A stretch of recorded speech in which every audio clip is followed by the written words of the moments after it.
preciso de um só, antes de entrar nos remédios constitucionais, tá? Antes de entrar nos remédios constitucionais, a gente vai falar dos direitos do preso.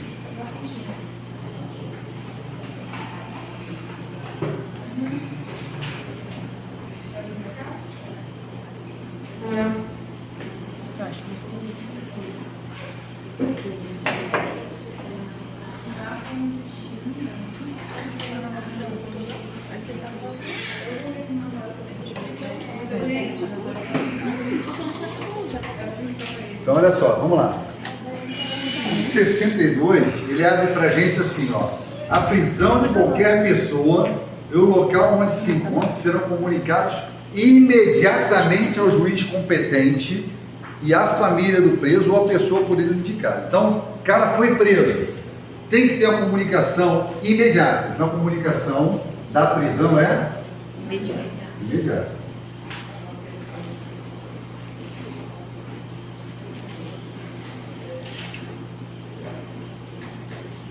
Aqui, gente, muito cuidado, porque tem umas informações do Código de Processo Penal que costumam confundir, tá? Imediata. E essa imediata é para quem? Para o juiz. Para o juiz competente. Para quem mais, gente? Pessoa da família? Sim.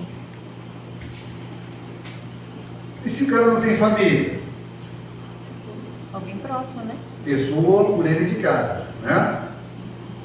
Pessoa por ele indicada.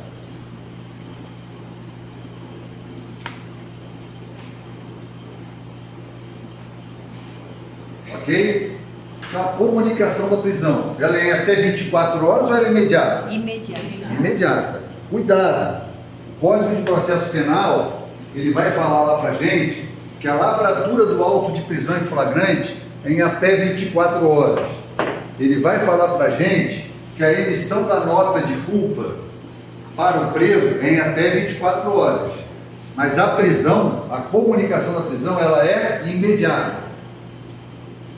Existia no imaginário popular, você já deve ter ouvido isso, o cara só pode ser preso depois até 24 horas, lembra disso? Não é nada disso, tá, gente? Aquilo é a emissão da nota de culpa. A comunicação da prisão deve ser imediata. Para quem? Para o juiz competente, para a pessoa da família ou pessoa por ele indicada. Tudo bem? Tem mais direitos o preso? Tem. O preso tem direito de ser informado por quem efetuou a sua prisão. Ele tem direito de ser informado das pessoas que efetuaram a sua prisão. Tudo bem? Então ele tem direito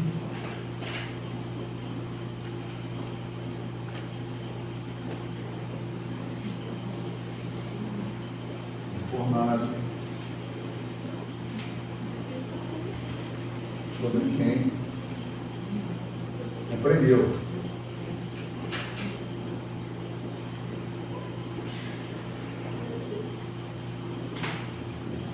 Tudo bem, gente? Tranquilo até aqui?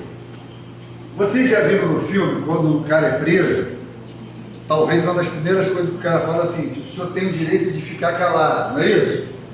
Então ele tem o direito de ser informado sobre os seus direitos, inclusive de permanecer calado? No direito processual penal e no direito constitucional, a gente fala que o preso tem direito a não autoincriminação. Não autoincriminação.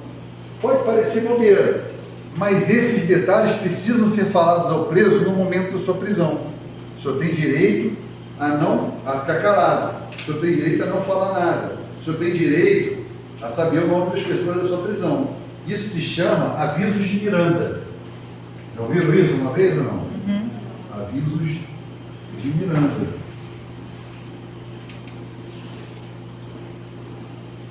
Que inclusive tem que tem que ter colocado no inquérito policial, né? Tem que estar especificado que foi falado isso pro preso, senão pode Isso, ter pode um botar. negócio desse, tem negócio desse. Não, é bom colocar por quê? Porque ali no inquérito policial vai vir um relato de toda a ocorrência, né? Isso. Os condutores vão relatar a ocorrência, inclusive vão falar que leram os direitos dele. E aí, direito a não autoincriminação.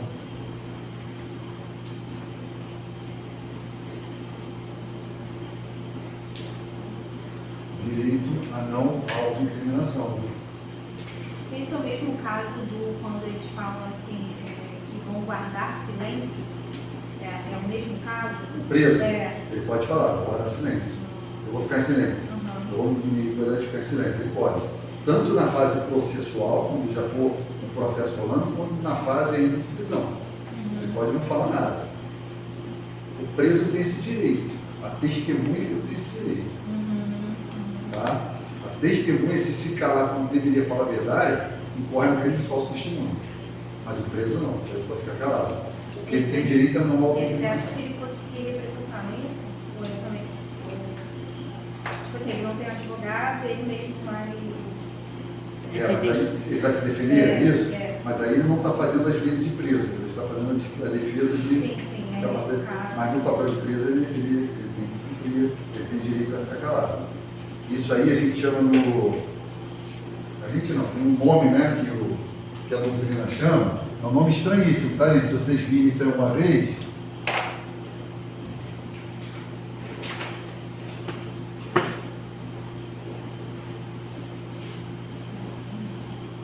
Tem até um meme com essa frase. É o direito de não produzir prova contra si, nemo tenetur se detegere. É o direito a não autoincriminação. O Edson tem do cara que fala isso para advogado. O juiz. Hã? Eu nunca fiz isso, não. Primeira vez. Aviso de Miranda.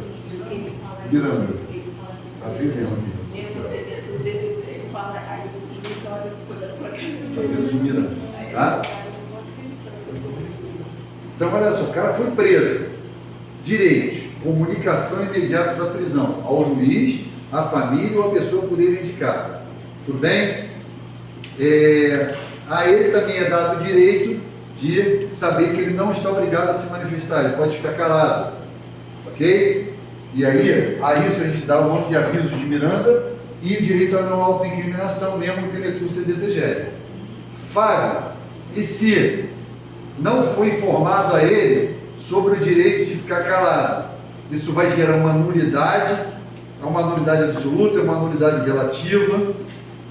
O STF bateu o martelo falando o seguinte: a não informação ao preso sobre o seu direito de ficar calado e os demais direitos, quando da prisão, gera uma nulidade relativa, não é uma nulidade absoluta, é relativa. Ele só vai poder fazer benefício dessa nulidade relativa se lá na frente ficar comprovado que houve prejuízo para a defesa dele pelo fato dele não ter tido acesso a essas informações. Tá legal? Então é uma nulidade relativa, a gente vai colocar que está sendo cobrado isso aí. Tudo bem? Realmente é utilizado, né? Ele assume e depois, porque foi no momento. Isso aí, no momento tal. Então ele vai ter, quando ele, vamos dizer, pleitear uma nulidade relativa do processo criminal contra ele vai ter que comprovar que teve um prejuízo muito grande por ele não ter sido avisado. Tranquilos então? Professor, nesse caso aí não se aplica aquele negócio de não desconhecimento da lei, você alegar que não conhecia? Então, ele não pode alegar que não conhece a lei, né? Ninguém pode alegar que não conhece a lei. Mas assim, em que viés você está dizendo assim? Por ele não saber, por exemplo, desse daí dele falar, porque ninguém avisou a ele, mas ele já deveria saber, entre aspas. Sim, mas aí o que acontece? O policial também tem o dever de falar para ele. Já é uma obrigatoriedade. É uma obrigatoriedade. Ele tem que chegar e falar: não, o senhor tem o direito de ficar calado, entendeu? O senhor não precisa falar nada e tal. E aí a polícia já faz a comunicação imediata da prisão. Esses avisos de Miranda, que é essa possibilidade de um policial, esse dever, na verdade, do policial informar sobre os direitos do preso no ato da prisão, isso que pode gerar uma nulidade relativa mais à frente. Sim, obrigada. Nada. Certinho. Então vamos colocar só uma observação para a gente começar nos remédios constitucionais. Coloquem assim, por favor. Os tribunais superiores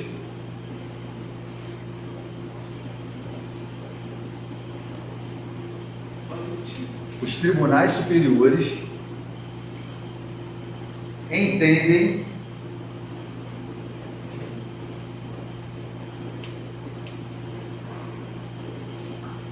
que a não informação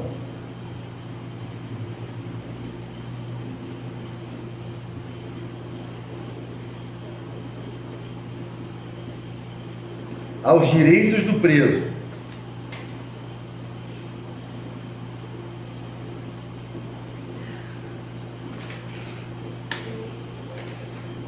quando da sua prisão,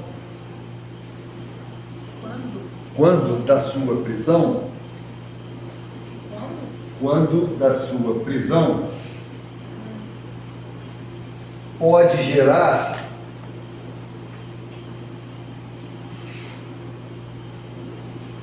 nulidade relativa, sublinhe isso, nulidade relativa. Podem gerar nulidade relativa. Nulidade. N-U-L-I, nulidade. A palavra é diferente. Nulidade relativa. Sublinhe isso, nulidade relativa. Devendo o preso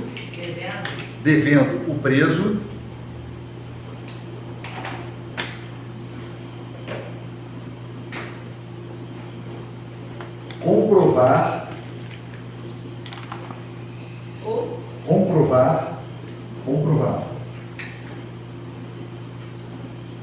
que houve prejuízo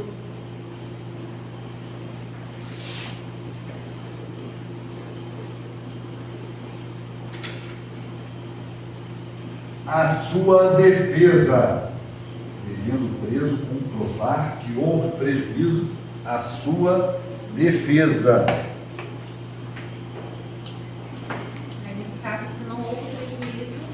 Se não houve prejuízo, não tem nulidade nenhuma a ser declarada, o processo corre normal. E a autoridade policial ali que fez ali a prisão, não acontece nada com ele. Pode responder administrativamente. Deixou de cumprir ato previsto em lei.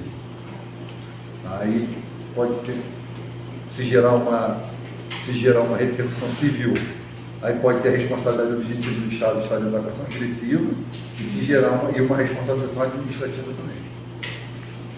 Sempre tem, né? Sempre tem essas, quase sempre, né? Vão ter as três circunstâncias fluindo simultaneamente, penal, administrativo e civil. Às vezes não tem penal porque o deslize do agente público não teve implicação criminal, mas provavelmente vai ter civil e administrativo, né?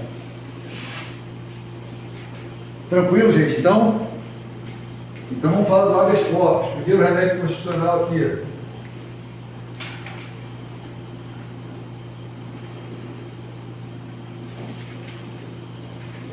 Então, lembra que a gente conversou aqui? Né? Sempre... Remédio constitucional. Todos esses que eu vou colocar agora vão ser remédios constitucionais, tá?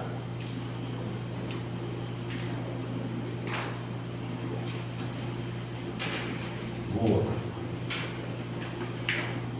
Então, olha só. É que nem na nossa vida, né? Se a gente tem um problema de ordem ortopédica e muscular, a gente vai buscar lá o quê? Ortopedista. Qual? Ortopedista. Então, ortopedista. Mas os remédios? Ah, Tem tá. aquele lá, que dá uma queimação danada. Como é direto, esqueci o nome agora. Dorflex. Não, Dorflex não, eu vou lembrar. Ah, Porcilax. Porcilax, Porcilax, né? Olha, o Porcilax faz um mal pro rim danado, hein? Porcilax. Hã? Faz um mal pro rim. Eu vou falar. É pesadão mesmo. Aí, pô, tá com uma dor muscular lá, Porcilax, né? Tem uma outra coisa de resfriado, tu vai lá no Benegripe, tu vai lá no Naldicon, lá pra cura. E para cada mal que você tem, você direciona um remédio específico, não é isso? A mesma coisa em relação aos direitos constitucionais. Se a gente tem uma liberdade de locomoção, que é um direito garantido pela Constituição, e essa liberdade ela é ofendida, você vai buscar o remédio constitucional equivalente, né? Então os remédios constitucionais, eles sempre vêm para amparar quando o teu direito constitucional foi cerceado, foi atacado, foi ofendido, né? Então a gente tem aqui, de cara, o habeas corpus. E o habeas corpus, ele tutela, ele protege o quê? Tutelar é a mesma coisa que proteger, tá? Tutela, protege a liberdade de locomoção.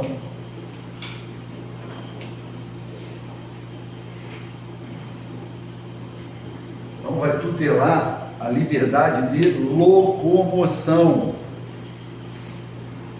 Isso acontece muito com o preso, né? Os advogados sempre Muito. cara E é uma boa, o pessoal que advoga em área criminal, é uma boa ferramenta de captação de dinheiro.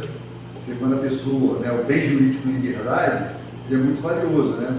Então, às vezes, a mãe está até num aperto financeiro, mas vê o filho lá preso, o advogado cobra X por um habeas corpus, rapidinho o cara se mobiliza, a mãe se mobiliza para pagar, né? Aí, o dinheiro sai, você nem sabe de onde, né? E aparece o dinheiro, né?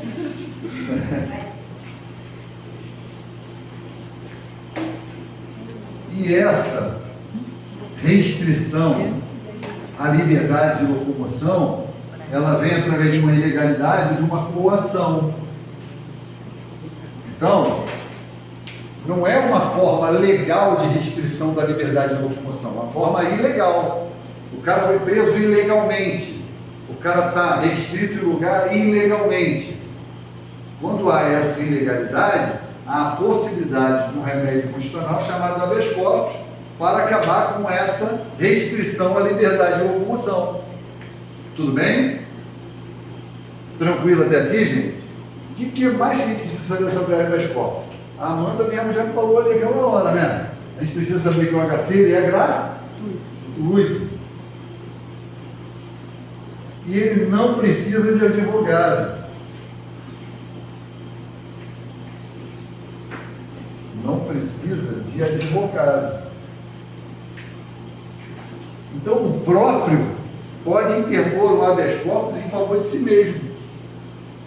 Então o cara foi preso, ele mesmo pode impetrar o habeas corpus? Pode. 90% não sabe que Não sabe. É isso aí. E nem sabe que é gratuito e nem sabe nem que é. sabe que é gratuito. O advogado também, né, não vai falar isso. Pois Né? é, não, você vai lá, tenta gratuito. É, Não, o advogado ainda diz ainda que dá muito trabalho e tal. É. Tem uma taxa ali. É O verdade. cara já tem até tudo disso, só muda o nome do cara e envia. Vai. É verdade. É, isso aí. É verdade. E aí, às vezes não é nem cabível de prisão, né? Às vezes é uma infração penal de menor potencial ofensivo que vai caber em transação penal. Aí o cara advogado, não, pô, seu filho pode ficar preso lá por 2 anos, né? Que tal? A pessoa Paga o valor que precisar. Mas ele é o honorário dele, ele quis o honorário dele. Né? Falando, ele cobra o honorário dele, ele está cobrando taxa do imposto para o Estado, ele está cobrando o honorário dele. Verdade. E tem a previsão até lá na coisa de honorários da OAB, assim. sim, verdade. E aí, beleza, o habeas Mas aí o corpus. juiz pode aceitar de qualquer pessoa ou habeas corpus? Oi? O juiz pode aceitar de qualquer pessoa ou só do advogado? Pode. Até tem uma pergunta, boa colocação dela, tem uma pergunta boa a partir daí. Olha só, a gente está falando de liberdade de locomoção, né? Liberdade de locomoção é para pessoa física ou pessoa jurídica? Física. Física, né? O colégio aqui não vai se locomover ali para a esquina à noite, não vai, né? Vai continuar aqui. E aí a pergunta que eu faço para vocês raciocinarem. Pessoa jurídica pode impetrar habeas corpus? Pode. Pessoa jurídica, empresa aqui, o colégio pode impetrar habeas corpus? Não é pra qualquer Se um. ele não pode se mexer, né? Então, Não, ele pode em favor o de outro, não? raciocínio em favor de outro. Pessoa jurídica pode impetrar habeas corpus em favor de uma pessoa física. Pode. Né? Então vamos pensar assim numa pessoa jurídica, né? Um escritório de advocacia regulamentado, sem ser o advogado do escritório, a pessoa jurídica pode impetrar? Pode. Um colégio pode impetrar? Pode. O ponto frio pode impetrar? Pode. Não em favor dele, em favor de uma pessoa física. Então, deixa eu colocar aqui, pessoa jurídica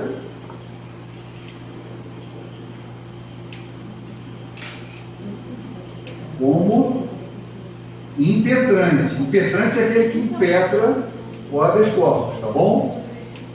Em favor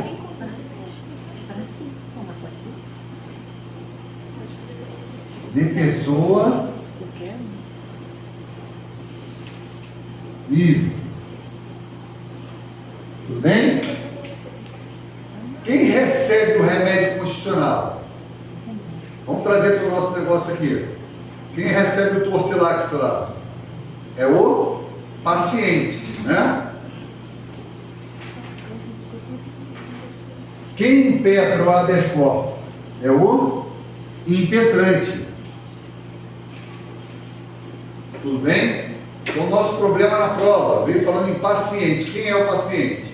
Aquele que vai receber o remédio constitucional, habeas corpus. Tranquilos até aqui, gente?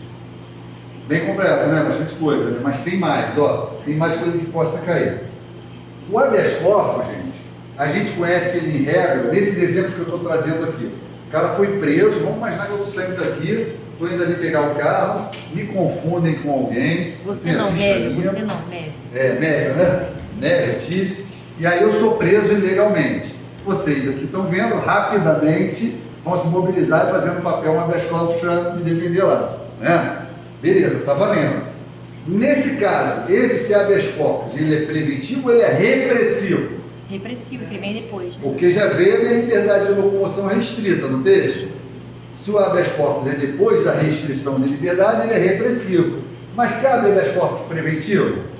Imagine o seguinte, um indivíduo vai depor numa CPI e ele tem receio de ser coagido na liberdade de locomoção dele indevidamente. Ele pode entrar com HC preventivo? Sim. Pode.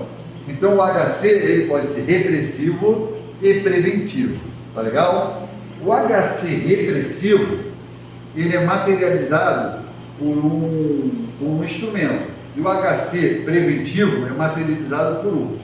Tá? O HC repressivo ele vai ser materializado por um alvará de soltura. E o HC preventivo ele vai ser materializado pelo salvo-conduto. É uma outra peça. Tá legal? Vou colocar aqui. Então o HC ele pode ser repressivo. Por que repressivo? Porque já houve a restrição indevida da liberdade de locomoção.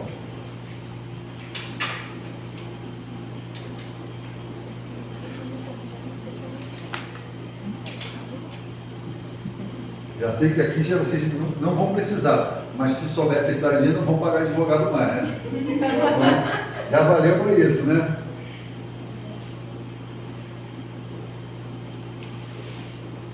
E um HC preventivo que vai gerar um salvo conduto.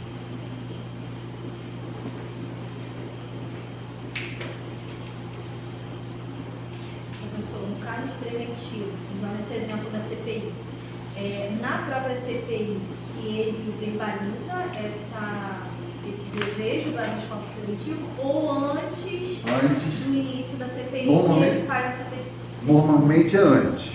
Normalmente a CPI, quando ele vai, já sabe que ele tem um HC preventivo. Ah, tá. Porque normalmente ele já vai até com o advogado. Uhum. Ele pode depois CPI com o advogado, né? Ou ele pode também falar no momento, mas normalmente é preventivo. Tá. Aproveitar o que a Daiane colocou, teve um caso em que um advogado, até me perguntaram isso em sala de aula. O cara perguntou assim, professor, mas o cara foi preso. Teve uma CPI dessa, no Congresso Nacional, depois eu vou lembrar exatamente qual foi, mas o cara foi preso, porque o cara até falou o seguinte, eu lembro como se fosse hoje. Pessoal, aquela CPI é aquele espetáculo, né? Os caras lá, não sei o que, deputado, senador, então, aí o cara falou, não, já aprendi. Aí o cara, você aprendeu a roubar, você aprendi com o senhor, aprendi com vocês. O cara falou, isso era voz de prisão aí, lembra disso? Uhum. Aí alguém me perguntou, pô, mas ele podia ser preso naquilo? Olha só, o HC preventivo, ele é para prisão ilegal, né? Para liberdade, para ilegalidade na liberdade de locomoção. Se não houver ilegalidade, o HC não faz efeito. Então, se o cara, eu estou com o HC preventivo lá, mas lá no meio da coisa eu xingo alguém, eu agrido alguém, eu não estou coberto pelo HC preventivo porque tem uma ilegalidade e eu vou estar em flagrante delito. Tudo bem? Então, só para a gente saber. Fábio, o fato de eu estar com o HC preventivo na CPI, garante que eu inexpugnavelmente não vou ser preso? Não, não garante. Garante até um certo termo, onde não haverá ilegalidade na restrição de liberdade de locomoção. Resumindo, se for inocente, você está garantido. Se você... Ou depende da forma de se comportar também. Né? O cara é inocente, mas o cara tem um acesso de fúria lá, parte para cima, vai ser preso. Né? Não vai ter. Tranquilo então, gente, HC? Tá legal? Alguém tem alguma dúvida? Um remédio importante, é o mais importante, né, gente? É o que cai mais em prova, é o que tem bastante informação, tá? Eu acho que basicamente é isso aí. Também não é permitido, qualquer pessoa pode impetrar, né? Mas não pode impetrar anônimo, HC apócrifo. HC apócrifo, anônimo, não pode. Então eu mando lá um HC sem identificação nenhuma. O juiz não vai julgar, ele não vai conhecer do HC que for anônimo, que for apócrifo. Tudo bem? Tranquilo? Posso passar para o próximo? Vamos aproveitar o hábito aqui, né?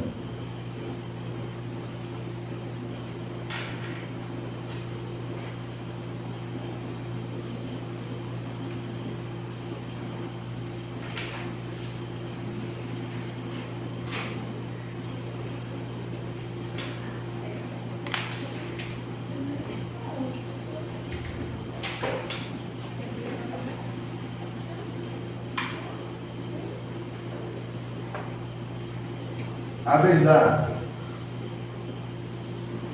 Agradeço.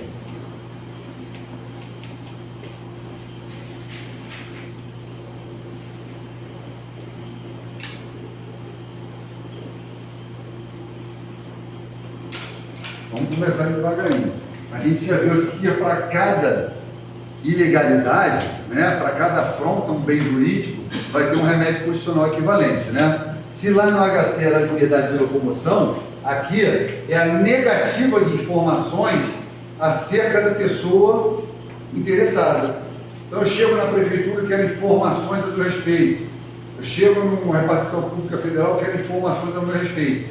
E essas informações são negadas, eu vou entrar com habeas data. Então aqui, tutela, a busca por informações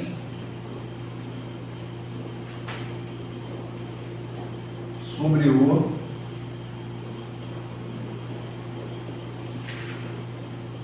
interessado. Aqui, gente, a legitimidade ativa não é que nem o habeas corpus, que qualquer um pode entrar para qualquer outro.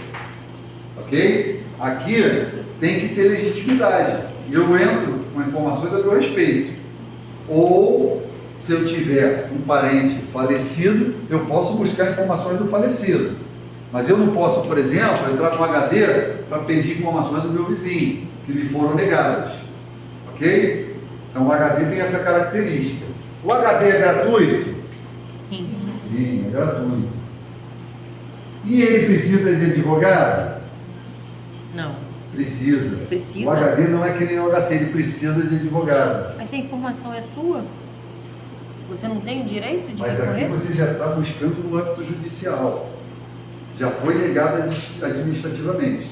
Administrativamente, a informação é tua, você tem direito, você não precisa. Mas foi negado, você tem que entrar em juízo.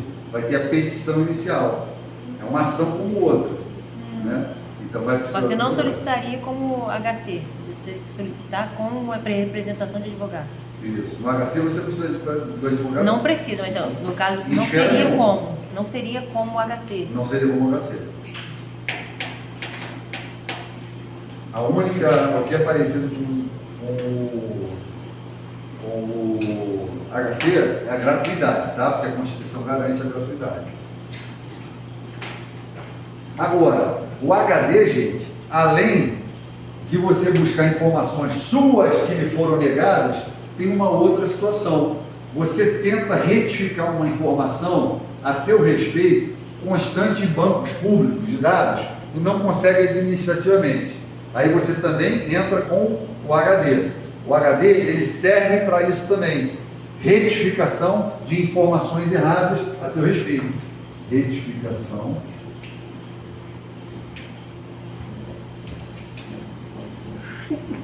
de informações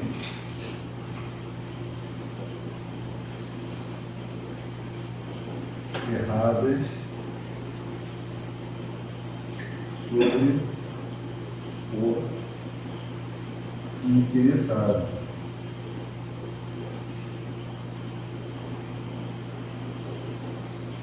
Sobre o interessado.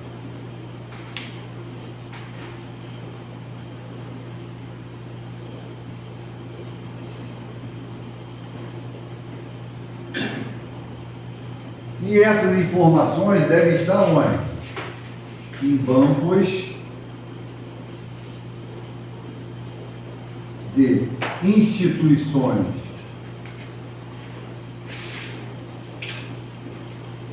governamentais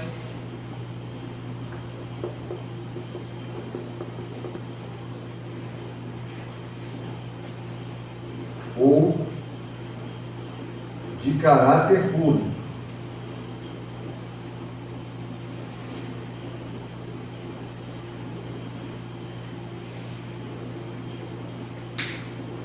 Ok, gente?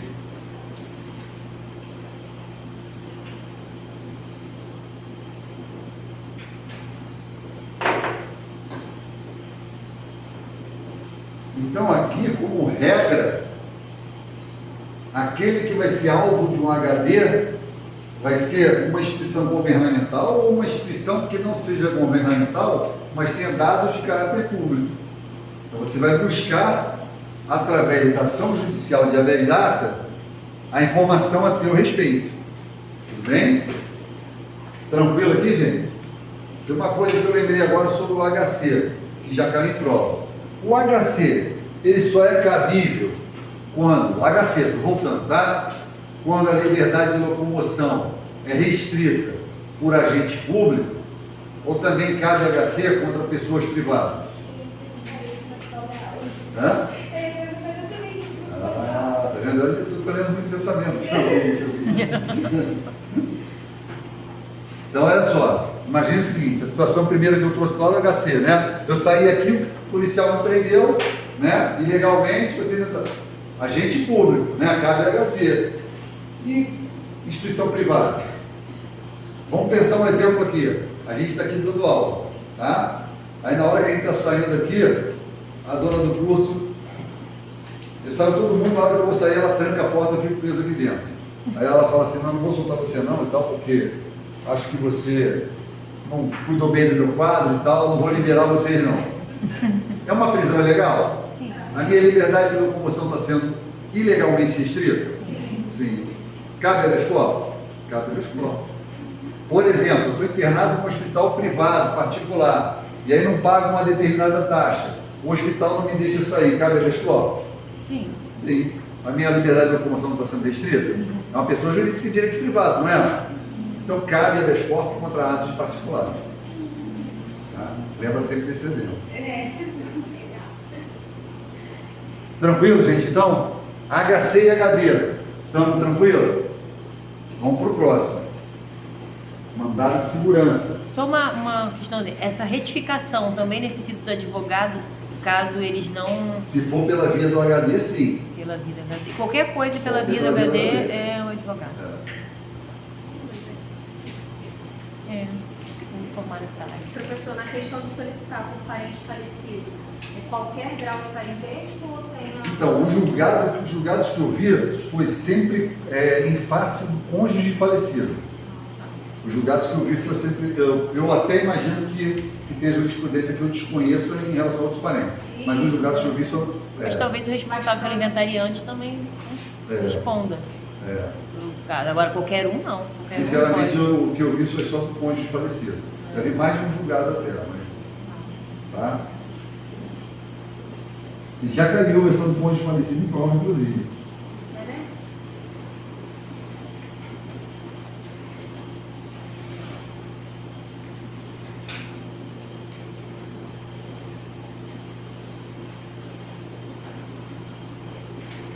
Mandado de segurança.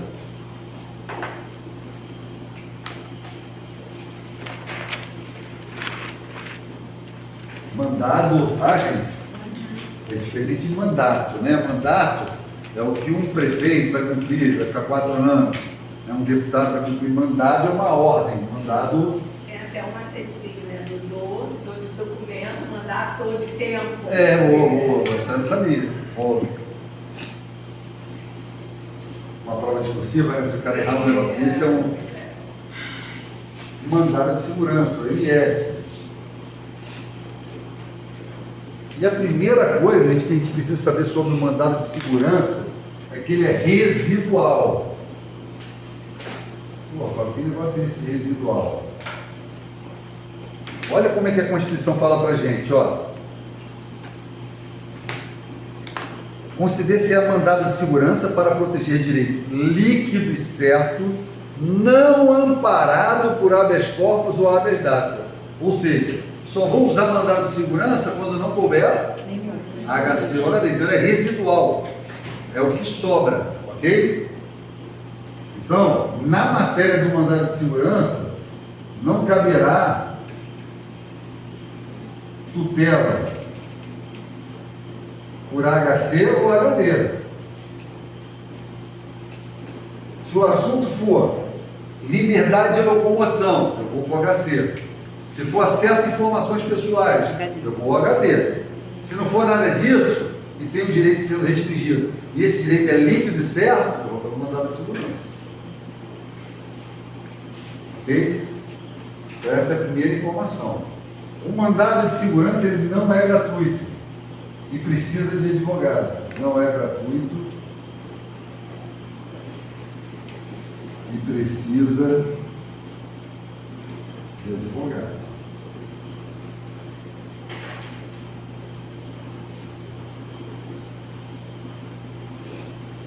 E ele ampara qual tipo de direito, gente? Líquido e certo. Direito líquido e certo. Mas o que é isso, direito líquido e certo?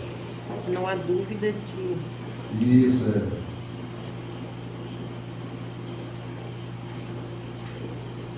Não precisa de comprovação.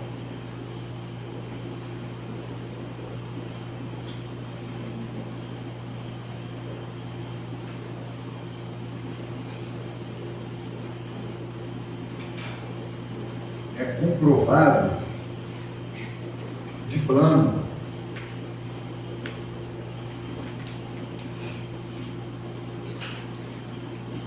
Então, olha só. A gente faz a prova do concurso público aqui, né? Nós 25 estamos nessa sala.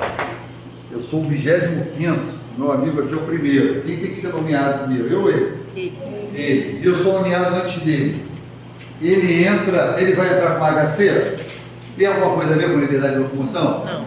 Ele vai entrar com HD? Não. É um direito líquido certo dele ser nomeado, tendo a vagas e eu sendo nomeado antes dele? Então, aí estaremos diante de um direito líquido certo, não precisa de comprovação. Né? Ele vai entrar com um mandado de segurança para garantir o direito líquido certo dele. Tudo bem? Tem várias situações, tá? Aqui, a gente tem que fazer, tem uma situação que tem caído em prova e a gente tem que ficar atento a isso. Olha só. Lembra quando eu falei do HD? O HD eu busco informações acerca da pessoa do impetrante, né? Então, eu estou lá, vou lá no órgão público, o órgão público não me dá as minhas informações. Eu vou, entro com HD, a verdade, beleza. HD é uma coisa, né? Por quê? Eu busco as informações. Mas quando eu quero uma certidão, por mais que ela tenha informações, eu estou em busca de um material específico. Então, quando eu vou tutelar certidão que não me foi concedida administrativamente, eu não vou pela via do HD, eu vou pela via do MS. Porque na prova a gente pode fazer o seguinte raciocínio: ora, se é uma certidão, e o problema pode induzir a gente a isso, se é uma certidão, eu quero informações minhas, então eu vou pelo HD. Não. Certidão é mandado de segurança, ok? Então vou colocar aqui. Exemplo. Obtenção de certidão.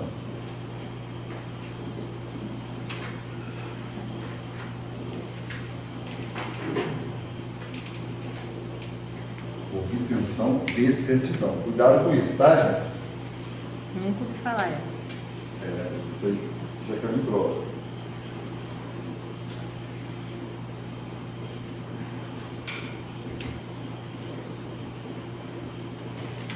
E aí ele fala assim para a gente: conceder-se-á mandado de segurança para proteger direito líquido certo, não amparado por habeas corpus ou habeas data, quando o responsável pela ilegalidade ou abuso de poder for autoridade pública ou agente de pessoa jurídica no exercício das atribuições do poder público, tá? Então vai ter que ser a autoridade coatora, aquele que coagiu, tem que ser uma autoridade pública ou uma pessoa jurídica do direito privado no exercício de uma função pública.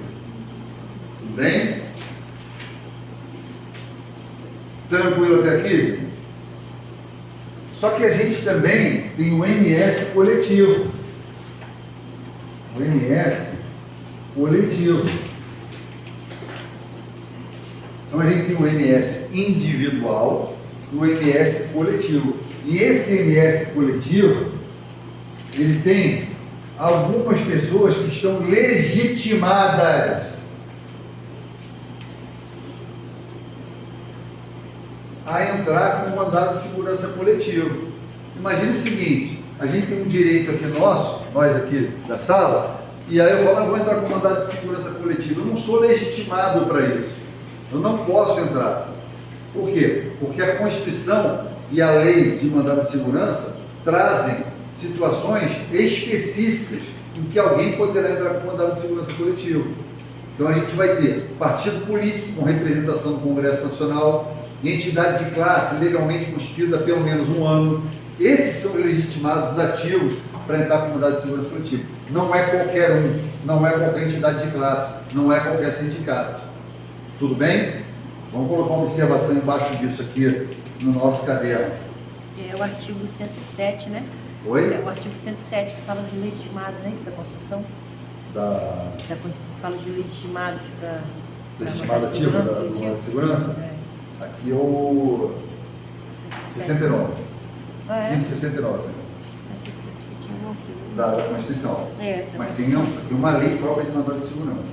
Ah, é. Tem uma lei. Se eu não me engano, não sei não. 4717 é Ação Popular. Depois eu vou lembrar o nome dessa lei, tá? Coloquem assim, por favor. Legitimados ativos. Aí do lado coloque assim. Podem ser partido político, do lado aqui de legitimado ativo, tá? Partido político,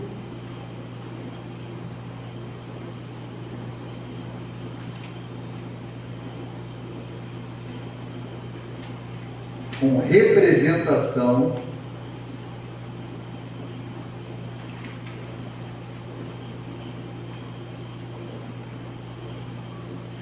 no Congresso Nacional.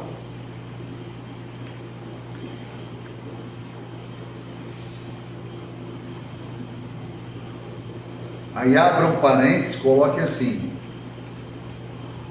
Câmara dos Deputados ou Senado Federal.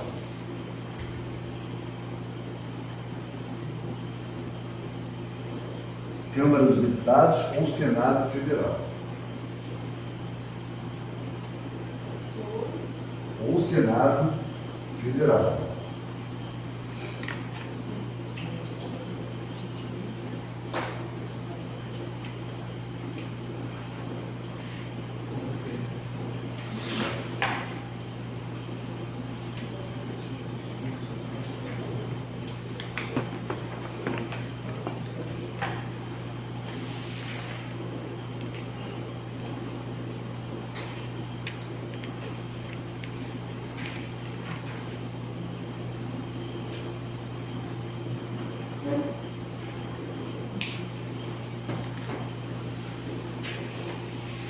Aqui, gente, ó.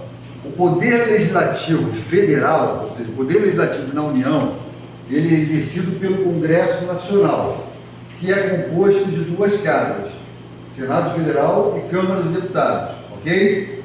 Senado Federal representa as unidades da federação, representa os estados e o Distrito Federal. E a Câmara dos Deputados representa o povo. Tudo bem? Lá na Câmara, aquele prato para baixo assim, ó, com a boca para baixo, né? É o Senado, e o prato com a boca para cima é a Câmara dos Deputados, tá? E aí, a pergunta que caiu em prova vinha um problema e falava o seguinte, que caberia, contou uma situação qualquer, caberia um mandado de segurança coletivo e dizia que o partido que tinha entrado com o mandato de segurança coletiva, ele não tinha senador eleito, mas ele tinha um deputado federal. E aí perguntava se esse partido político tinha legitimidade ativa para entrar com o mandato de segurança coletivo. Por quê? Porque o artigo fala, são legitimados ativos para entrar com o mandato de segurança coletivo, partido político com representação no Congresso Nacional. E aí o problema falava que se o partido só tinha um deputado, pode esse partido entrar com mandato de segurança coletivo? Sim. Sim. Não precisa ter representação nas duas casas, basta um, ou senador ou deputado, para que haja legitimidade ativa para aquele partido político ter representação no Congresso Nacional e aí sim entrar com mandato de segurança coletiva. Fala. Se esse deputado morrer, renunciar, continua? Aí depende da suplência, né? Não vai entrar mais ninguém no partido, não entrou mais ninguém no partido. Aí extingue a representatividade do partido político no Congresso, aí não terá mais legitimidade ativa. Aí tem que olhar a lei de mandado de segurança própria. Pode aparecer uma situação dessa. Não, pode sim. Pode ser, aí eu não sei, na lei de mandado de segurança, provavelmente vai ter uma previsão de sucessão processual na lei de mandado de segurança, mas daí não vai chegar a esse ponto para a gente, porque seria processo civil. Mas se realmente morreu, só tem um representante, morreu, não tem mais ninguém, aí vai perder a representação, perde a legitimidade ativa. Tá? Tranquilo, gente. Beleza? Até aqui? Aí a gente colocou partido político com representação no Congresso Nacional, né? É bom anotar. Hã? O Congresso Nacional é bom anotar. É assim, eu acho que aqui é uma parte legal do Poder Legislativo. Aí a gente prova de constitucional. Poder Legislativo Federal. Acho que é legal sim. Legal sim. Quer ver se cai, né? Por exemplo, lá para propor emenda constitucional, lá no artigo 60 da Constituição, é mais lá na frente, a matéria é mais avançada. Mas, por exemplo, para propor emenda constitucional, ou o presidente da República, ou 1/3 dos membros de cada casa, de uma casa, né? Aí você tem o problema e fala, 1/3 dos senadores propôs emenda constitucional. Fala lá que, por exemplo, 25 senadores propôs emenda constitucional. Pô, tem 81, 1/3 é 27. 25 não dá para propor emenda constitucional. Então tem vício de iniciativa. Aquela emenda não será válida. Entendeu? Então, assim, é bom saber esses números que de vez em quando, tá? Pode cair alguma coisa. O que cai com frequência, eu esqueci só o nome da tua esposa. Como é que é o teu nome mesmo? Marta, né? Marta. Então, que às vezes pode cair assim, isso que eu falei, né? O Senado Federal é composto dos representantes das unidades da federação, que a Câmara dos Deputados é composto dos representantes do povo, e que o Poder Legislativo Federal é exercido pelo Congresso Nacional, não é pela Câmara e pelo Senado não, é pelo Congresso, está assim na Constituição, tá? O Poder Legislativo Federal é composto pelo Congresso Nacional, que é composto pelo Senado Federal e pela Câmara dos Deputados, tá? Tranquilo até aí? E o mandado de segurança coletiva? Quem são os legitimados ativos? Né? A gente já falou um, que é o partido político com representação no Congresso Nacional. Agora a gente vai colocar o outro. Qual foi a última frase que eu citei para vocês? Partido político com representação no Congresso Nacional, Câmara dos Deputados e Senado Federal. Isso, fecha parênteses. E, aí coloca em E. Organização sindical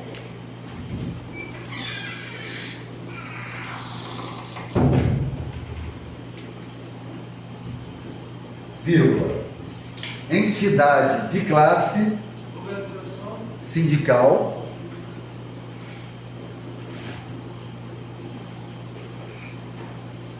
vírgula, entidade de classe ou associação Entidade de classe ou associação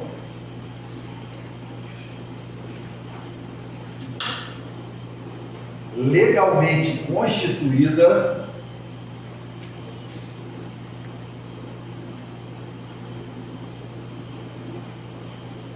e em funcionamento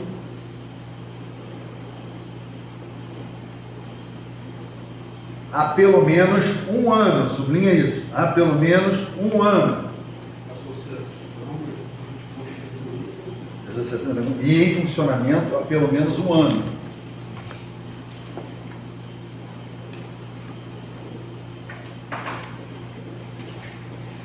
E em funcionamento há pelo menos um ano. Tá? Cuidado com esse período, porque às vezes a banca tenta falar que é 2 anos, 3 anos, é um ano. Tá? Então, entidade de classe, né? Uma entidade que defende uma categoria, né? Sindicato, né? Mas tem que estar constituída há pelo menos um ano e estar na defesa dos interesses daquela categoria. Tudo bem? Essa galera pode entrar com mandado de segurança coletiva. Tranquilos? Vamos avançar? Posso apagar, gente? Professor, o conselho de uma classe trabalhadora entraria nesse entidade de Entra, classe? entidade de classe, entra uma entidade de classe. Desde que esteja constituído, né? Legalmente constituído. Então aqui a gente falou de mandado de segurança e mandado de segurança coletiva. Falando dos 3 mais importantes, né? Vamos acabar aqui e falar do mandado de injunção e vamos falar também da ação popular.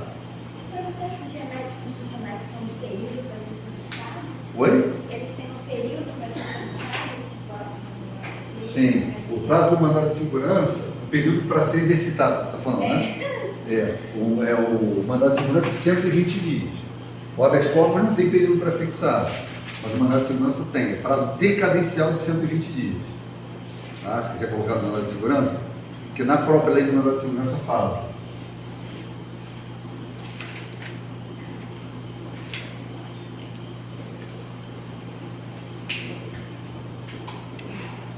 Mandado de injunção.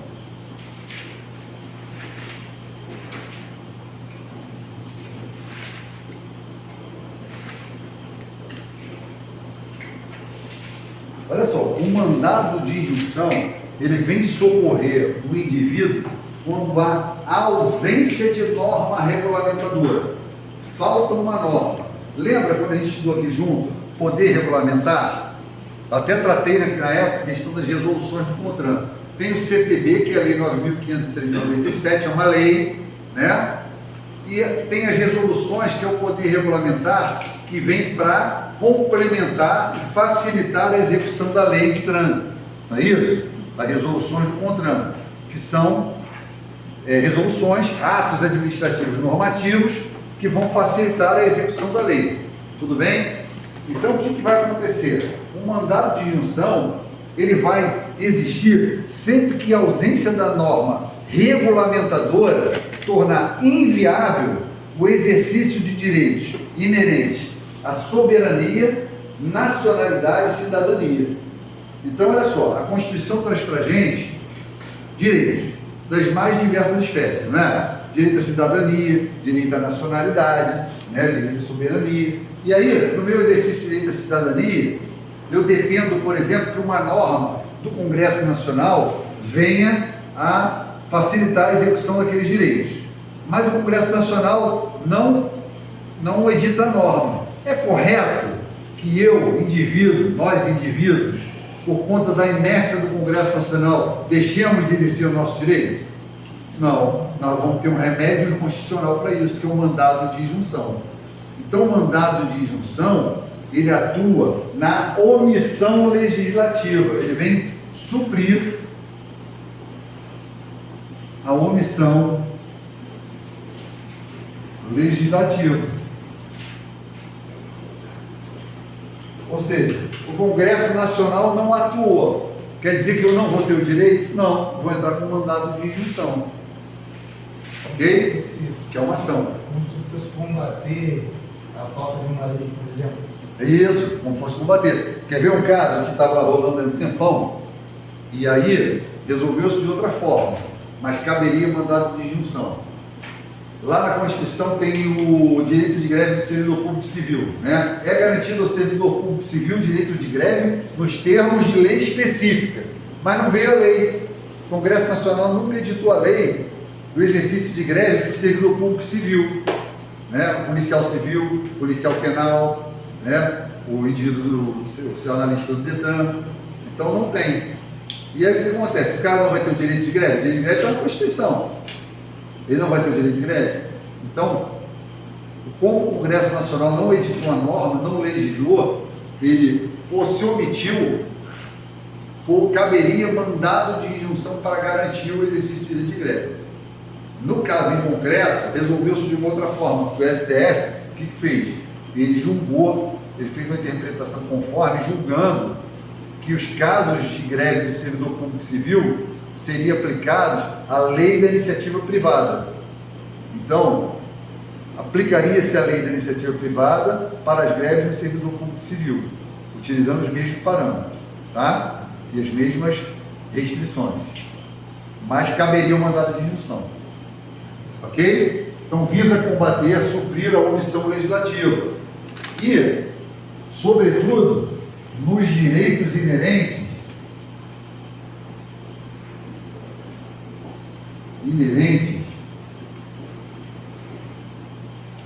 à cidadania,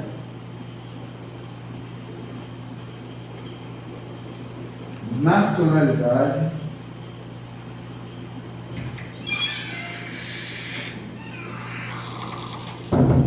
e soberania.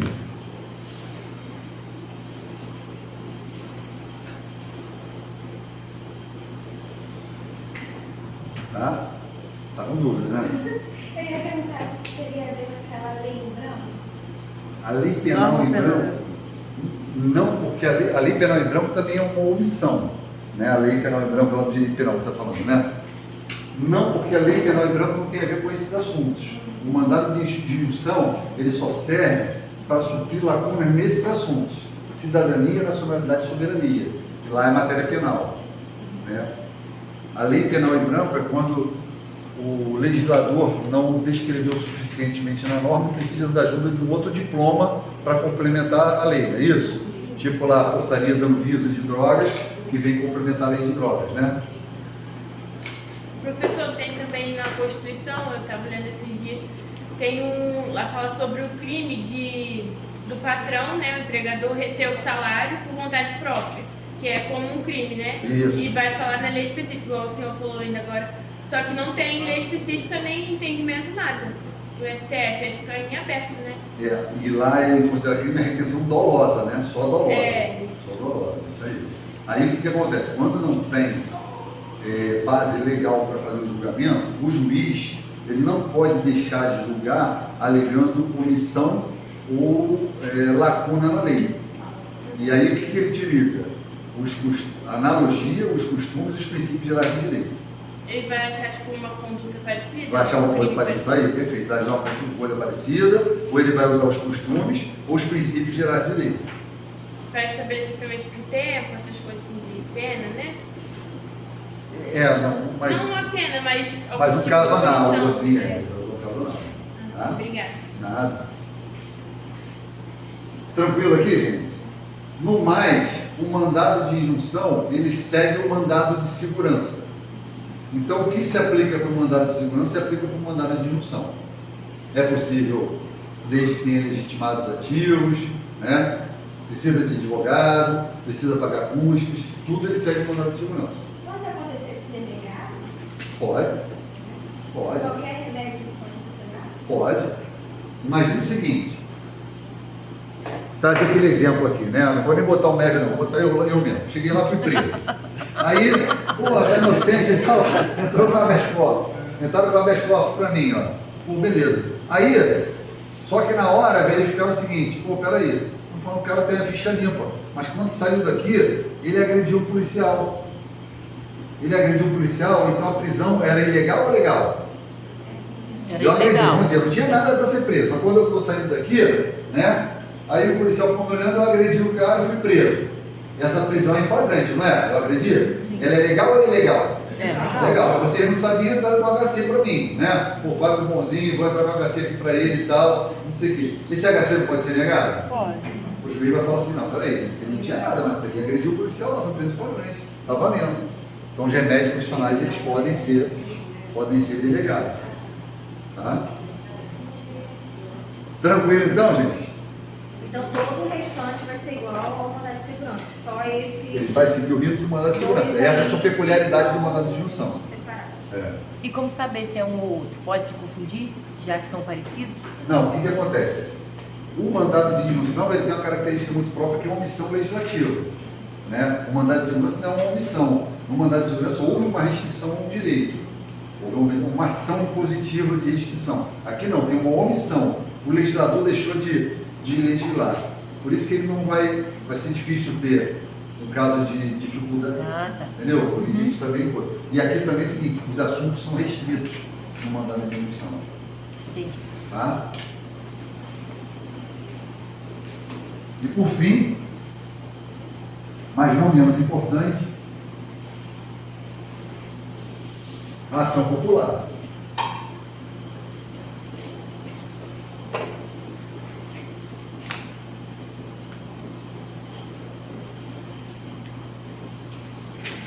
Aqui, gente, já temos aí de cara uma questão a enfrentar.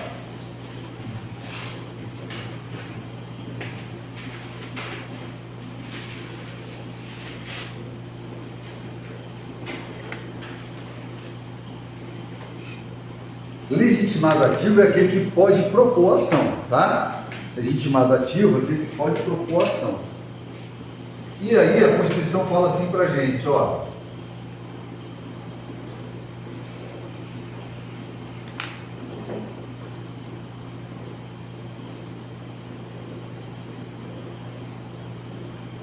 Olha só.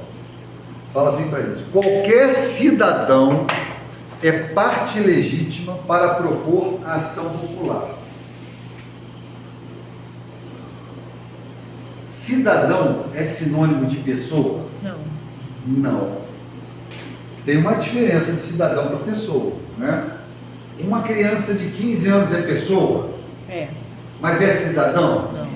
Por que não é cidadão? Ele ainda não está exercendo seu direito de voto. Ele não está inserido no direito de voto. Então, cidadão é aquele que pode votar.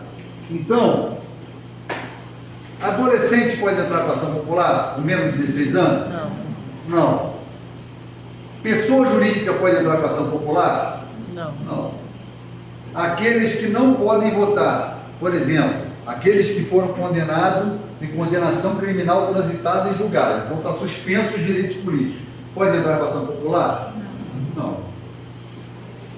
Tudo bem? Então cuidado com isso, não é um problema, né? Muito simples o examinador colocar assim, lá na letra D, antes da S, a gente já cansador de ler a questão 50.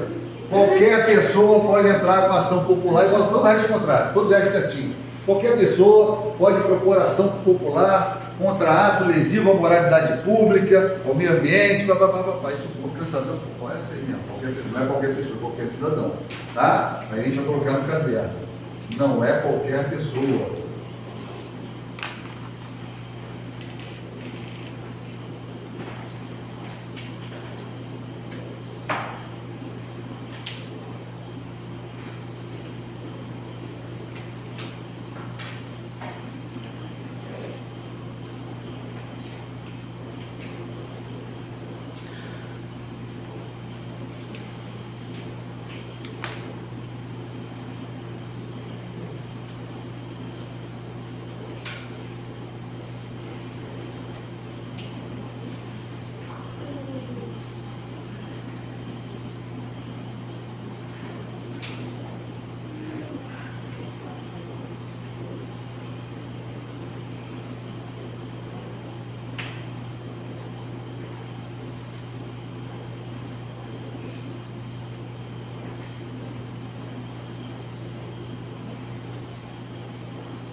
Então, olha só, a ação popular, ela vai combater ato lesivo, né, ato contrário ao patrimônio público, à moralidade administrativa, ao meio ambiente, ao patrimônio histórico e cultural. Imagine o seguinte, você já deve ter visto aí, né, na nossa região tem bastante, os caras estão construindo em área que vai agredir a lagoa.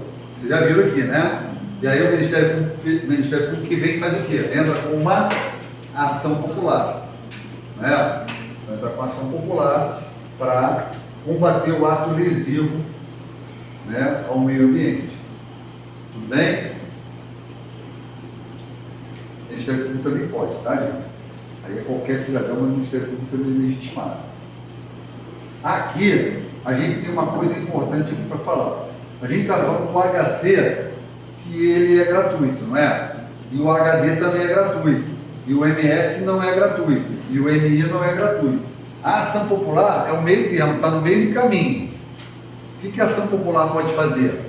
A ação popular, ela pode, você vai entrar com ela como gratuita.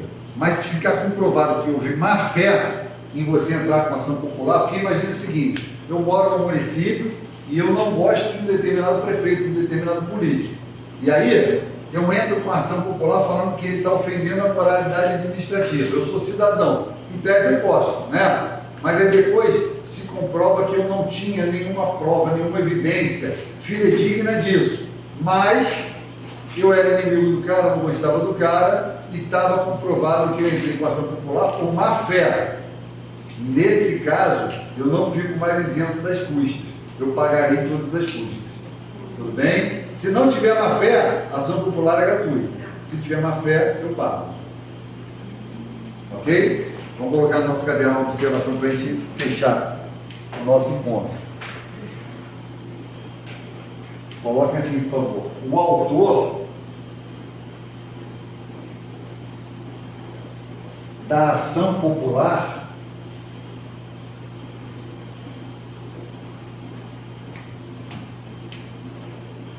ficará isento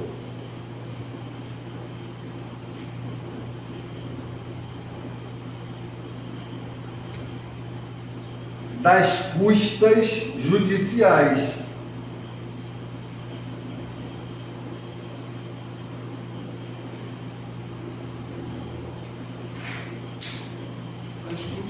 Judiciais, vírgula, salvo comprovada má fé. Aí sublinha isso, salvo comprovada má fé. Tranquilo, gente? Beleza? Então, vou encerrar por hoje. Foi bastante informação, né? Agradeço aí a todos aí pela parceria. Fala. Trabalhando todos os remédios constitucionais. Todos, basicamente, os direitos mais importantes. Muito, eu acho que eu assim, lá atrás, quando eu comecei a dar aula, eu teria que constitucional, eu acho mais leve que o administrativo. Mais leve. Mas aí depois eu pensei no contrário, eu falei assim, posso tirar proveito de ser mais pesado administrativo. Porque vai ter menos gente. O problema é esse, é porque a aplicação é direito constitucional. Aí eu tenho direito penal que arrebenta, eu não estudo. Eu sou ela. Não, beleza. Não, beleza. É muito bom, assim. Matéria muito agradável de estudar, né?